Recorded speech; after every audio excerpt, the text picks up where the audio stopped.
जी part 2 start हो गया। और अब हम ये कौन सी रिक्वायरमेंट थी जी? ये कौन सी रिक्वायरमेंट है? ए। बी रिक्वायरमेंट क्या है वैसे? बी रिक्वायरमेंट है इसी तरह से सारी अंग्रेजी लिख कर ना, ML notes to the financial statements. अब वो पुराना सवाल बन गया IAS 12 वाला, ठीक है? को मार्कर अच्छा पड़ा है, ब्लैक देखना था। फॉर द ईयर एंडेड 31 दिसंबर 2019, ठीक है? नोट का कोई नंबर शंबर लगाओ, यहाँ पर वो वर्किंग नंबर नोट नंबर करना है तो कर दो, नोट नंबर कर दो। चलो ये रिक्वायरमेंट बी है, वैसे रिक्वायरमेंट बी ही मैं लिख देता हूँ, ठीक है जी? आप कोई नंबर बता दो। नोट 8 जी, टैक्सेशन 8.1 क्या आएगा जी? Tax expense. इसमें आपको करंट टैक्स चाहिए होगा, पूरा लिखना है आपने, मैं CTE लिख रहा हूँ, और डेफर्ड टैक्स एक्सपेंस चाहिए होगा, और फिर इनका जो टोटल होगा वो जाएगा इधर। लेकिन साथ ही उन्होंने कहा है रेकनसाइल भी करो चीज़ों को, तो रिकॉन्सिलिएशन पूरा लिखना है, reconciliation of profit before tax with tax expense, जिसके अंदर हम क्या लिया करते हैं?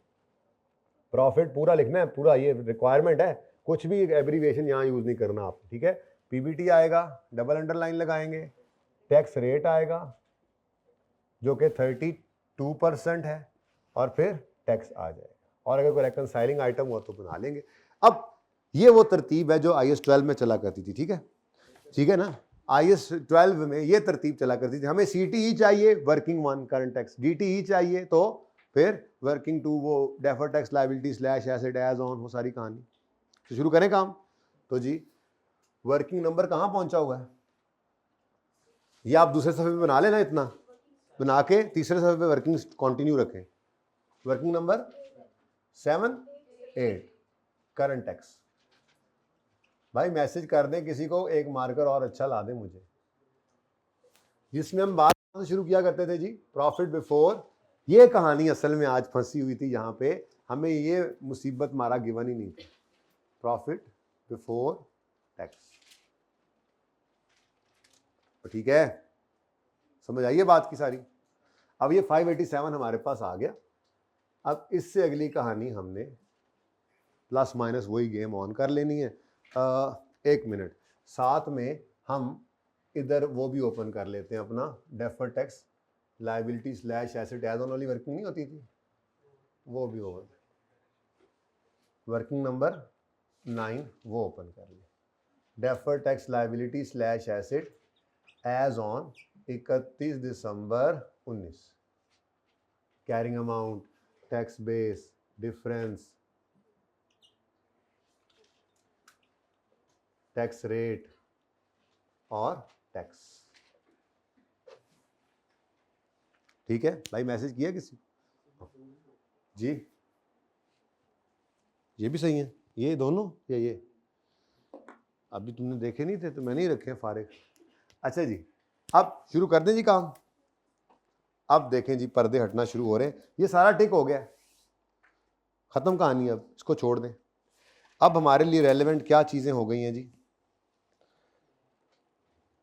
जो ब्लैक था ना, अब सारा का सारा रेलेवेंट हो गया।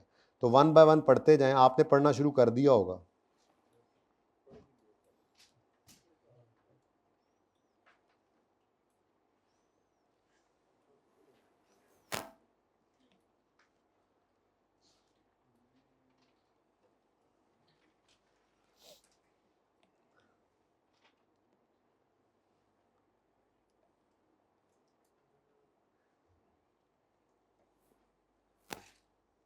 लें जी, अब ये आपका सवाल है फरोजी।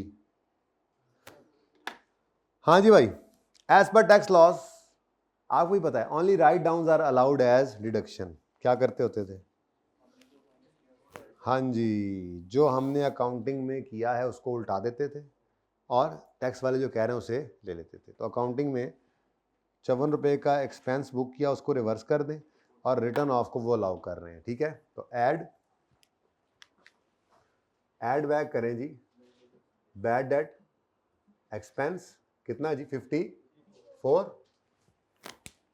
और लेस कर लें बैड डेट रिटर्न ऑफ जी 40। साथ ही अगला काम भी, प्रोविजन फॉर डाउटफुल डेट्स। कितना है जी क्लोजिंग? 58 बैलेंस शीट में जा रहा होगा।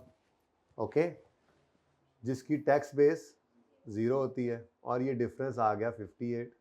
लायबिलिटी टाइप है, कैरिंग अमाउंट ज़्यादा है टैक्स बेस से, तो DTD। आगे ना जाएं बस।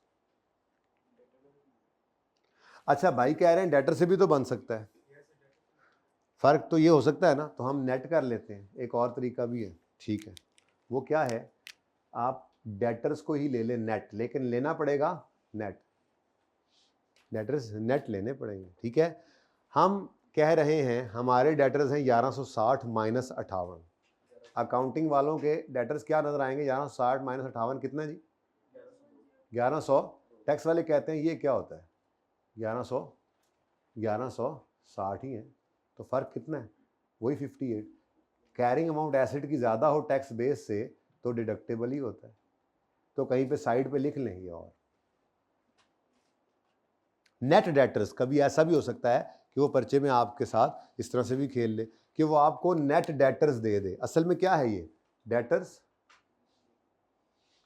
1160 लिख तो दिए, वैसे लेस होती है ना इसमें से प्रोविजन, तो बैलेंस शीट में हमें नज़र आ रहे होते हैं ये इस तरह से 1102। ठीक है ना, तो हमारी अकाउंटिंग वालों की बैलेंस शीट में ये नज़र आ रहा होता है, टैक्स वाले इसको जब मानते नहीं तो उनकी बैलेंस शीट में यही नज़र आना है। तो ये और के साथ भी आप देख लें, करना चाहें तो कर सकते हैं।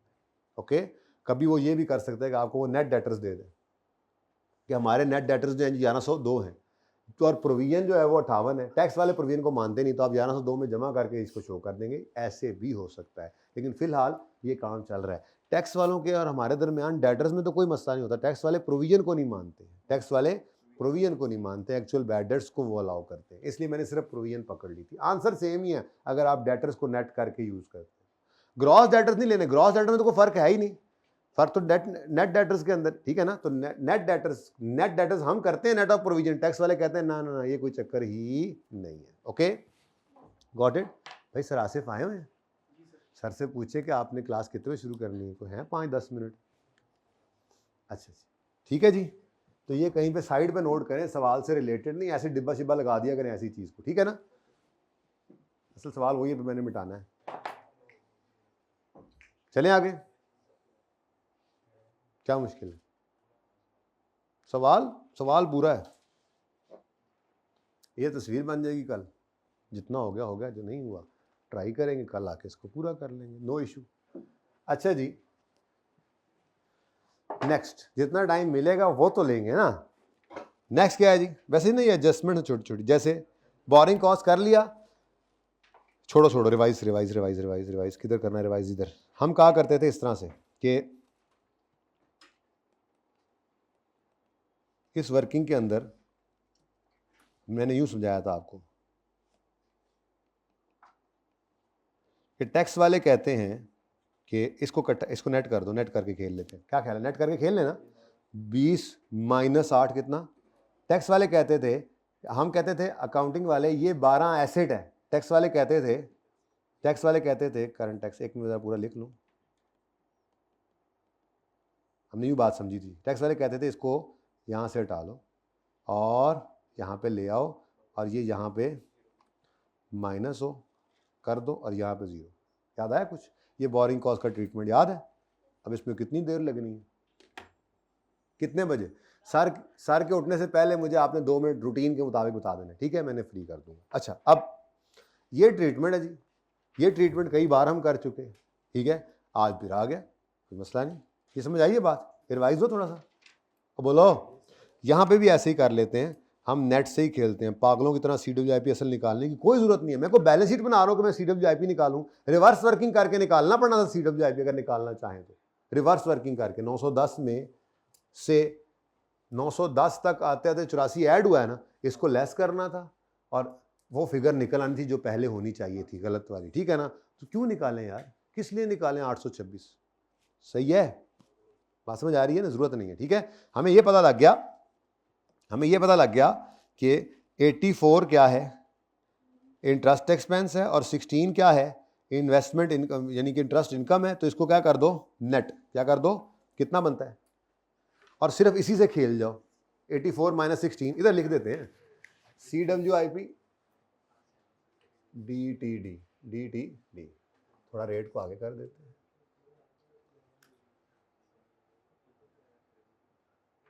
जी बेटा, ये देखो CWIP इस तरह से कर देते हैं, 84 है माइनस 16 कितना बना, 68। CWIP सारा ले भी ले निकाल भी ले तो दोनों तरफ ही वो तो आना है ना, उसमें तो लड़ाई नहीं होती थी, तो सिर्फ इसके साथ खेलो। इसके बारे में कह रहे हैं टैक्स वाले, इसको यहां से निकाल के यहां ले जाओ, ये जी लेस हो गया borrowing cost, adjustment is over.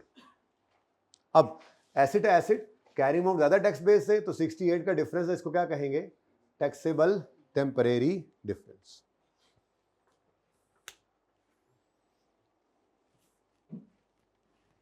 Next,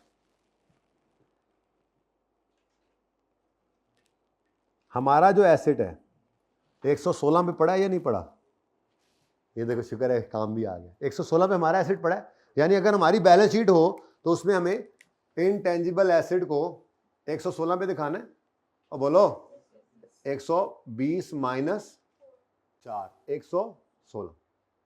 ये बात समझ आती है, क्योंकि मैं पहले समझा चुका हूं ना, इसलिए अब मुझे इस पर टाइम नहीं लग रहा। हमारी किताबों में 120 का एसेट बना था, 4 रुपए मोटाइज होकर 116 में पड़ा है, कोई मसला, कोई शक, ओके है। टैक्स वाले क्या कहते हैं, टैक्स वाले कहते हैं एज पर टैक्स लॉस, किधर गया, research and development cost, research and develop, उन्होंने आर को भी एसेट बना दिया है।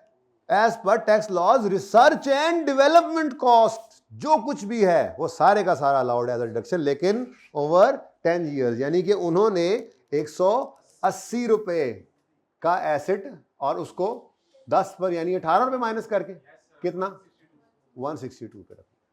इसका मतलब ये हुआ हम अकाउंटिंग वालों ने क्या किया हुआ है, 4 रुपए से अमोर्टाइज किया हुआ है। यूं कर लो वन बाय वन जी, ऐड करो, रिवर्स करो अकाउंटिंग वालों की अमोर्टाइजेशन, यही करते थे ना, बोलो कितना 4 कैसे निकला 4, 120 डिवाइडेड बाय 5 इंटू 2/12 जी, 4 ऐड हो गया। हाँ पूरे साल की डालनी है, टैक्स वाले नॉर्मली ऐसे ही करते हैं, फुल ईयर डेप्रिसिएशन।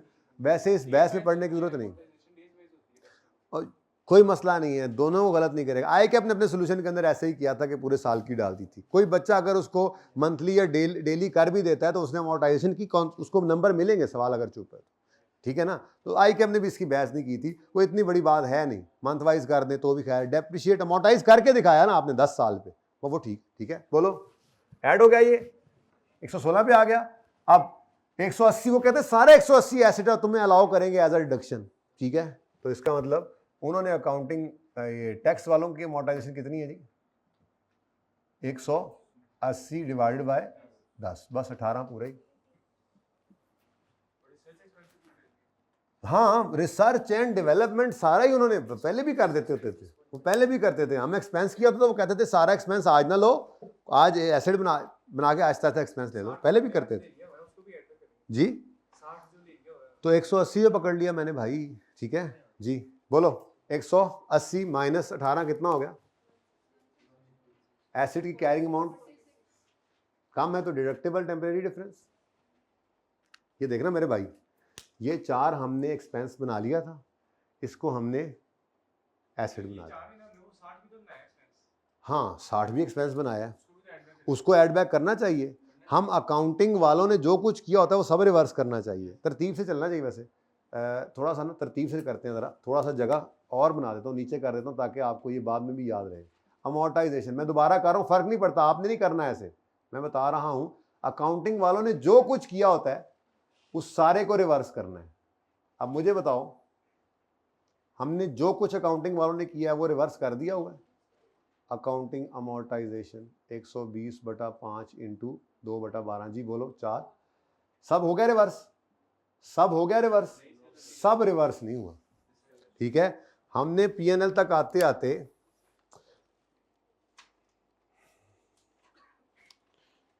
एक एक्सपेंस 60 रुपए का रिकॉर्ड किया हुआ है, उस एक्सपेंस को भी रिवर्स करवाना है। हमारी अमोर्टाइजेशन हमारा एक्सपेंस रिवर्स करवा देते थे वो, हम सारे का सारा रिसर्च एक्सपेंस में हम डाला होता था, याद करें, वो कहते चलो इसको उल्टाओ, ये सारा एक्सपेंस 10 साल में ले लो। तो हमने जो अकाउंटिंग में किया हुआ है उसको रिवर्स करना है। ठीक है जी, तो ऐड क्या है जी, R&D एक्सपेंस, हमारा R&D एक्सपेंस जो था कितना 60, done.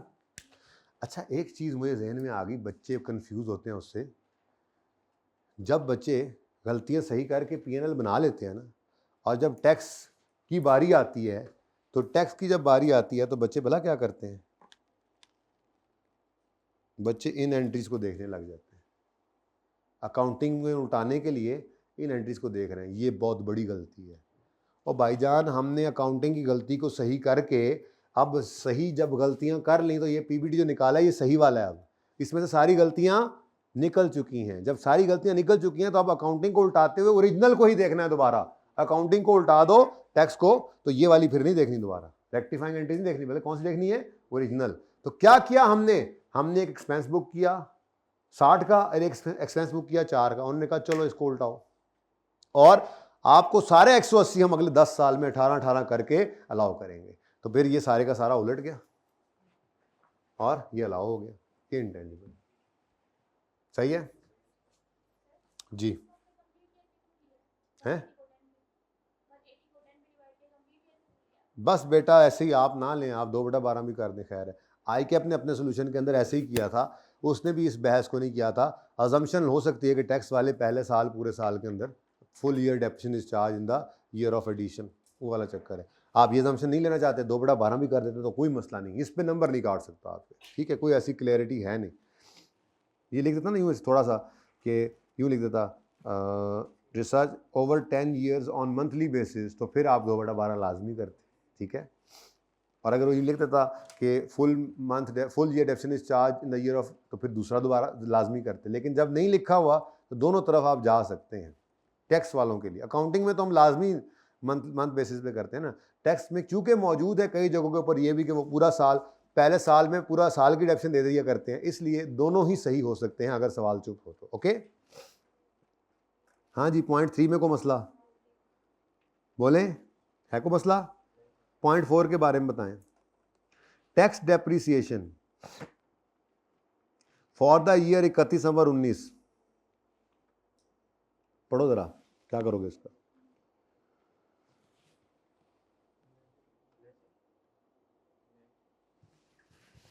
Tax depreciation for the year ended 31 नवंबर 19 exceeded accounting depreciation by 200 million. Zero accounting depreciation, तो टैक्स डेप्रीसिएशन लेस कर दो, सिंपल 200 रुपये लेस टैक्स डेप्रीसिएशन। वो देख, मैंने कहीं लिखा हुआ, कहीं कहीं नजर आ रहा है ऑलरेडी रिकॉर्डेड, कहाँ लिखा हुआ, कहाँ लिखा हुआ ऑलरेडी रिकॉर्डेड, कहाँ इधर नहीं, मेरी किताब से देख के बताना पड़ेगा, मेरी किताब से देख के बताना पड़ेगा, मेरी किताब से देख के बताना पड़ेगा।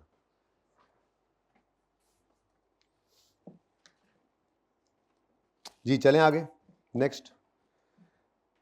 हाँ जी, अच्छा चलो अब ये पढ़ लेते हैं फिर, अगर आप इजाजत दो तो। है ऐसे फजूल सा एक पॉइंट, ये एक थोड़ा फजूल है पॉइंट। वो कहता है टैक्स डेप्रीसिएशन, मिसाल के तौर पे हमारी अकाउंटिंग डेप्रीसिएशन जो थी वो 1000 रुपये थी मिसाल के तौर, और टैक्स वालों की डेप्रीसिएशन जो थी 1200 थी।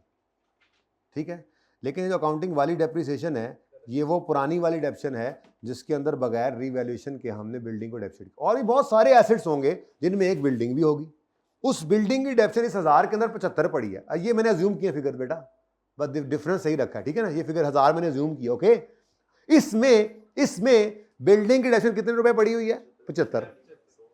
ठीक है, लेकिन हमने जब करेक्शन की तो हमने 1000 नहीं हमने 25 रुपए डेप्रिसिएशन बढ़ाई ना। अब बोलो, अब ये जो 200 रुपए का डिफरेंस है, इसके बारे में वो क्या कह रहा है कि जो already recorded in the books वाली डेप्रिसिएशन है ना, ये 1000 वाली पुराने वाली जिसमें 75 रुपए डेप्रिसिएशन पड़ी थी बिल्डिंग की, ये उसके हिसाब से 200 रुपए ज्यादा है। ठीक है ना, टैक्स डेप्रिसिएशन ज्यादा है। ओके, अब इसका मतलब तो ये हुआ कि हमारी कुछ और फर्क इस अकाउंटिंग डेप्रिसिएशन के अंदर भी रह गया। जो हमने डेप्रिसिएशन एक्सेस चार्ज की है, क्या ख्याल है, अकाउंटिंग डेप्रिसिएशन जो हमने मजीद चार्ज कर दी है वो भी तो रिवर्स करनी चाहिए। ये 200 का फर्क किसका है, जो ऑलरेडी रिकॉर्डेड डेप्रिसिएशन थी उसके अंदर टैक्स वाली एक्सेस आ रही थी, ये तो हमने लिख दी 200 माइनस कर दिया। लेकिन जो मुश्किल करूं इसको, जरा मुश्किल करूं तो इस 1000 में 25 ऐड कर दें, 1025 हो जाएगा तो 175, लेकिन उसकी बजाय सादा रखूं तो अभी 200 माइनस और 25 ऐड करके भी 175 ही माइनस निकलता है ना। ठीक है, इसका 175 माइनस करना है, उसकी बजाय यूं कर लो भाई, वो जो बिल्कुल सादा कर लो, ये जो 200 का डिफरेंस है वो है। हमने क्या किया, हमने अकाउंटिंग वालों ने 25 रुपए की डेप्रीसिएशन ज्यादा चार्ज की बोलो। जब हमने इस डेप्रिसिएशन को बढ़ाया तो वो भी तो एक डिफरेंस बन गया, वो भी अकाउंटिंग डेप्रिसिएशन ही है ना। तो वो अकाउंटिंग डेप्रिसिएशन जो हमने अभी चार्ज किए 25 रुपए, वो इस 200 के फर्क में नहीं पड़ी हुई, तो उसको यहां पर आप ऐड कर दो अलग से, ऐड अकाउंटिंग डेप्रिसिएशन। कितनी, ये 25 ऐड और ये 200 माइनस 175 हो गया ना, इधर से 175 कर लो, ये यूं कह लो इस 1000 में 25 शामिल नहीं है, ये 1025 कर लो, तो इसका डिफरेंस 175 वही माइनस में बनता है, वही कर लो। लेकिन मुझे ये ज्यादा आसान लग रहा है। Okay, accounting depreciation charged by us, जब हमने ये डेप्रिसिएशन चार्ज कर दी तो ये भी तो हमारा उनका डिफरेंस बन गया। बाकी डेप्रिसिएशन का जो फर्क था, ओरिजिनल ऑलरेडी रिकॉर्डेड थी, उसका अकाउंटिंग और टैक्स का फर्क 200 था, हमने वो 200 यहां पे यूज कर लिया, 200 यूज कर लिया। बोलो, एड लेस की बजाय डिफरेंस दिया होता ना। एक 25 हमने नया रिकॉर्ड किया, ये 25 हमने रिकॉर्ड किया, ये कितने गया, ये तो ये 25 हमने रिकॉर्ड किया, भी तो हमारी अकाउंटिंग डेप्रिसिएशन है। इसको भी क्या कर दो, उल्टा दो। कहा था रहने दो, ये पॉइंट एंड पे करते। चलो अच्छा जी, रीवैल्यूएशन जो है उसके बारे में क्या कह रहे हैं, revaluation does not affect taxable profits. इसको बाद में देखते हैं। एक बात करूं, वैसे आगे बढ़ने से पहले करो जरा इधर मुझे पीपीई के बारे में बताओ। पीपीई के अंदर कैरिंग अमाउंट कितनी है बता दो। 1100 जीरो कर लें, क्या मतलब, कर देना जीरो।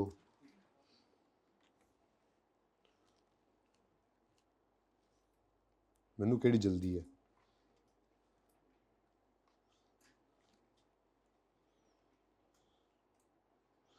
जिंदगी में सबसे पहला इस तरह का हमने सवाल किया था जिसमें पीपीई की carrying amount tax base missing थी, वो ये सवाल था। उसमें इसने हमें ओपनिंग बुक वैल्यू दे दी थी, accounting and tax WDV as on 31 दिसंबर वाज इतने एंड इतने। एक सवाल हमने ये किया था, ओपनिंग गिवन था। उसके बाद एक सवाल हमने ये किया था, इसके अंदर उसने इस तरह से बता दिया था कि carrying amount of PPE exceed tax base by इतने, तो हमने चक्कर चला लिया था फिर भी। ठीक है, आज कहीं से मुझे देखकर बताओ क्या ओपनिंग गिवन है पीपीई का टैक्स बेस का, क्या ओपनिंग का डिफरेंस गिवन है। जो मर्जी कर लें भाई, 200 रुपए तो क्या है, डेप्रीसिएशन का फर्क है यार, डेप्रीसिएशन का फर्क है 200 भाई। बात समझ आ रही है? इसका मतलब ये तो निकल नहीं सकती, इसका तो कहीं दूर दूर तक कोई जिक्र अज़कार ही नहीं है। तो अनफॉर्चुनेटली ये अप्रोच इस सवाल पे लग नहीं सकती थी।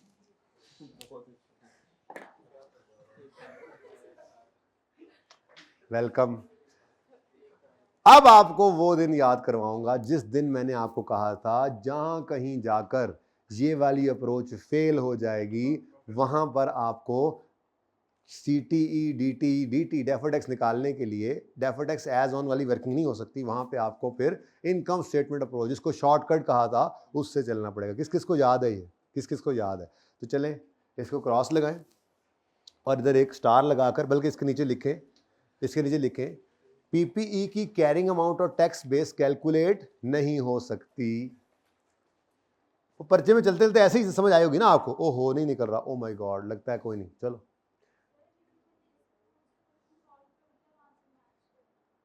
इससे सॉल्व हो जाए और मैच हो जाए।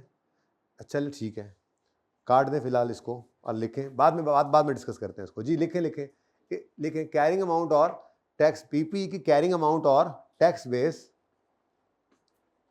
कैलकुलेट नहीं हो सकती, इसलिए DTL/A एज ऑन वाली वर्किंग हम नहीं कर सकते, इसलिए DTL/A एज ऑन वाली वर्किंग हम नहीं कर सकते, इसलिए DTL/A एज ऑन वाली वर्किंग हम नहीं कर सकते। कहाँ रह गया? इसलिए ज़्यादा पीछे रह गया। पीपीई की कैरिंग अमाउंट और टैक्स बेस नहीं निकल सकती, इसलिए हम डेफर्ड टैक्स लायबिलिटी/एसेट एज ऑन वाली वर्किंग नहीं कर सकते। तो अब हम डेफर्ड टैक्स एक्सपेंस निकालने के लिए इनकम स्टेटमेंट अप्रोच इस्तेमाल करेंगे। मैं वर्किंग को ना ही नहीं लिख रहा हूँ, ठीक है ना, जिसमें आपको याद होगा हमने किया था एडजस्टेड अकाउंटिंग प्रॉफिट, थोड़ा मुझे भी भूल रहा है, adjusted accounting profit, adjusted for वो परमानेंट डिफरेंस वगैरह ये वो, उसके बाद टैक्सेबल प्रॉफिट्स, उसके बाद डिफरेंस, टैक्स रेट और टैक्स। अच्छा, अब इसमें ना एक नई चीज है, वो है सेपरेट रेट वाली इनकम, वरना ये सवाल यहां से आपको आता है, ये करना सिखाया हुआ है, ठीक है। बस इसको जरा पूरा कर लें, या फिर मैं कल करवाऊंगा, यहाँ से DTE निकालेंगे, मैं सिर्फ करंट टैक्स निकलवा दूं आपसे ज़रा क्विकली, ठीक है। ये जगह छोड़ देंगे ना आप, काट के इसके नीचे बस 3-4 लाइनें छोड़ दें, पता ही आपको हो जाता है उसमें, ठीक है, ओके। और कंटिन्यू करें अपने सवाल को, ज़रा जल्दी से ख़त्म कर लें इसको। पॉइंट 6 और 7 रह गए बस। जी बच्चों, capital gain is exempt from tax, capital gain is exempt from tax. हाँ जी, कैपिटल गेन कितना है जी? कैपिटल गेन कितना था? 30 या 50? देखो जरा, 50। तो कैपिटल गेन एग्जेम्प्ट है, आते आते ऐड कर चुके थे, क्या कर दें? लेस कर दें कैपिटल गेन, और इसके साथ आप लिखें ब्रैकेट में रेड कलर से परमानेंट डिफरेंस। ये क्या है? Exempt income. ये क्या है? एग्जेम्प्ट है, एग्जेम्प्ट है, तो इस पे टैक्स तो नहीं लगना, ठीक है। और PD इसलिए लिख लें क्योंकि ये रेकंसिलिएशन में जाके है कितना, 30, 50। चले, इससे आगे अब सवाल को हम कल करेंगे। ये सवाल मैंने कहा था 2 घंटे में मर के होता है, टाइम पूरा हो गया अब सर, अब इशारा मिल गया, नहीं कर रहे हैं, लेकिन आप इसको ट्राई करेंगे। देखें, बस 1 मिनट और दे दें, आखिरी 1 मिनट। ये देखें आगे क्या कहता है, और डिविडेंड जो है वो टैक्सेबल है रिसीट बेसिस पे, तो लेजर बनाएंगे डिविडेंड इनकम का। लेकिन मजे की बात ये है कि वही वाला केस जो पेज 2 पे नहीं किया था, कुछ रिसीवेबल होगा। डिविडेंड इनकम कितनी है? 30, 10 क्या है? रिसीवेबल, तो बाकी 20 क्या होगा? रिसीव्ड। अब रिसीव्ड इस साल में रिसीव होना है, उस पे रेट है 15%, और रिसीवेबल अगले साल, उस पे रेट है 20%। ये आपको उलझाएगा इंशाल्लाह। इसी के ऊपर तो कल मैंने 20 से 25 मिनट स्टार्ट में आते साथ लगा देने, तो लाजमी टाइम से आइएगा, क्योंकि मैंने स्टार्ट में ये करवा देना है। Okay, got it. उसके अलावा कुछ भी नहीं है, बाकी तो बस रेट ही है। ट्राई जरूर कीजिएगा, सवाल को 2 दिन में करवाना बहरहाल ये जरूरी होता है, एक दिन में ये हो नहीं पाता, या किसी दिन संडे लगाकर इसको 2 घंटे में करवाना जरूरी होता है। इधर देखो, वैसे बाय द वे इस पे भी आप लिख सकते हो, ओपनिंग मिसिंग, क्लोजिंग मिसिंग, यही तो रह गया अब, ठीक है ना, ये भी गई वर्किंग, ठीक है। तो ये जनाब आप अपनी वर्किंग को पिक्चर ले लेना चाहें तो, ठीक है, इसको कंप्लीट कीजिएगा, और प्लीज़ अपने दोस्तों को बुला लें, आप उन्हें बता दें कि लाजमी कल कंसोलिडेशन की इनकम स्टेटमेंट अप्रोच शुरू हो जाएगी, और फिर आपको पकड़ में नहीं आएगी बात। अल्लाह हाफिज़। अच्छा 1 मिनट ज़रा इसको एंड पे इसकी पिक्चर एक बना दें, ताकि ये मैं कल पिक्चर लेके आ जाऊँ। ठीक है जी, अल्लाह हाफिज़।